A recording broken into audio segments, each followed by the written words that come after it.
नमस्कार। मैं स्वागत करता हूं आज के हमारे खास वीडियो में विवाह में देरी के पीछे छुपे कारण और उनके सटीक समाधान। अगर आपके घर के बेटे या बेटी की शादी में रुकावट आ रही है, रिश्ते होने के बाद भी टूट जाते हैं या कहीं बात नहीं बनती है, तो आज इस वीडियो में हम आपकी समस्या का समाधान करेंगे।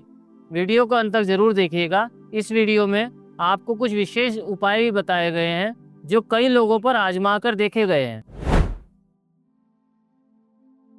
सबसे पहले हम बात करते हैं विवाह में देरी के प्रमुख कारण। नंबर 1, जन्म कुंडली में दोष। जब भी किसी व्यक्ति के विवाह में रुकावट आती है तो सबसे पहले हम कुंडली को दिखाना शुरू करते हैं, जिसमें मांगलिक दोष, सप्तम भाव में शनि या राहु केतु की उपस्थिति देखी जाती है। इसके अलावा कुंडली का सटीक मिलान न होने पर रिश्तों में बार बार दिक्कतें आती है। दूसरा एक प्रमुख कारण है पितृदोष या कुल दोष।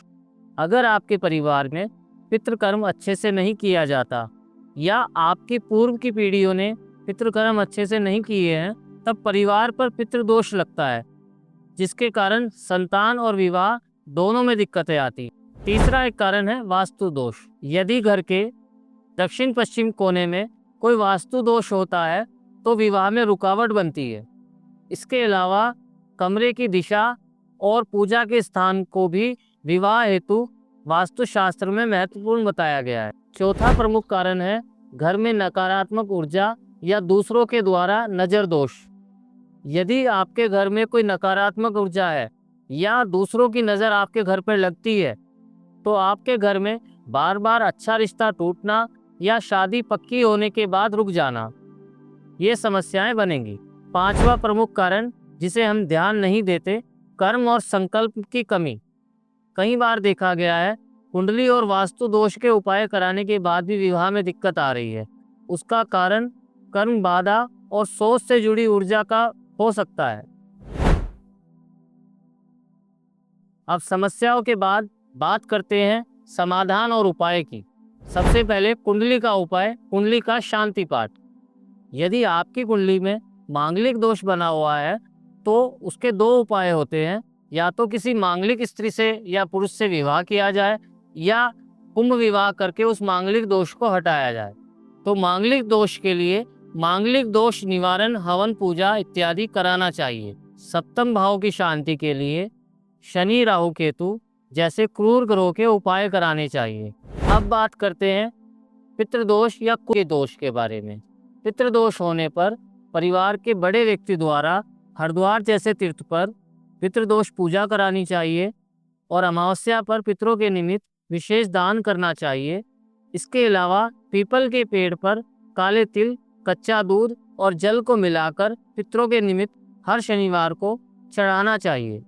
अब हम बात करते हैं वास्तु से जुड़े उपायों के बारे में। विवाह योग्य संतान का कमरा उत्तर पश्चिम कोण में रखना चाहिए और पूजा के स्थान को ईशान कोण में रखना चाहिए। घर में एक तुलसी का पौधा लगाएं, जिसको नियमित रूप से जल दें, रविवार को छोड़कर। तुलसी के सूख जाने पर उसे तुरंत नया लगवाएं। अब हम बात करते हैं नजर दोष और नकारात्मक ऊर्जा को हटाने के उपाय। नकारात्मक ऊर्जा को हटाने के लिए प्रतिदिन घर में शंख को बजाना चाहिए। इसके अलावा कपूर की धूनी पूरे घर में प्रतिदिन देनी चाहिए। नजर दोष के लिए हर मंगलवार को 7 मिर्ची और 1 नींबू घर के मुख्य द्वार से वार कर बाहर फेंक देनी चाहिए। इसके अतिरिक्त विवाह योग्य संतान के हाथ में काले रंग का धागा बांधना चाहिए। अब हम बात करते हैं विशेष ज्योतिषीय उपायों के बारे में। गुरुवार को पीली वस्तु का दान करें और किसी कन्या को भोजन कराएं। साथ ही ओम नमो भगवते वासुदेवाय नमः मंत्र का जाप करें। अब हम बात करेंगे कुछ ऐसी बोनस रेमेडी की जिनको हमने लोगों को बताया और उनको 100% लाभ भी मिला है। ये मैं गारंटी के साथ कह सकता हूँ। पहला उपाय, 16 सोमवार के व्रत रखें और प्रत्येक सोमवार की सुबह को जल में हल्दी डालकर शिवलिंग पर चढ़ाएं और प्रार्थना करें कि हे भोलेनाथ, जिस प्रकार आपको पार्वती जी मिली और पार्वती जी को आप मिले, उसी प्रकार मेरे जीवन में एक अच्छे जीवन साथी को मिलाने में सहायता करें। दूसरा उपाय, शुक्रवार को किसी सुहागन महिला को सफ़ेद वस्त्र, चावल और मिठाई दान करें।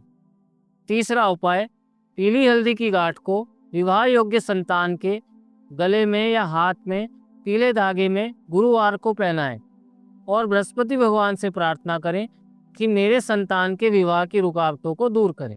विवाह में देरी केवल ग्रह नक्षत्रों का खेल नहीं, ये आपकी ऊर्जा, कर्म और वातावरण पर भी निर्भर करता है। इन उपायों को श्रद्धा और निरंतरता से करें, बहुत जल्दी आपको सकारात्मक बदलाव दिखेगा।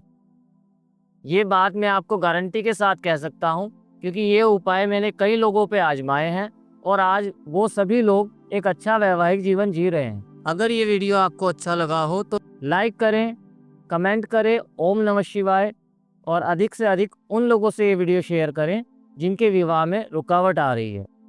और चैनल को सब्सक्राइब करना ना भूलें। जय शिव पार्वती की, जय श्री गंगा जी की।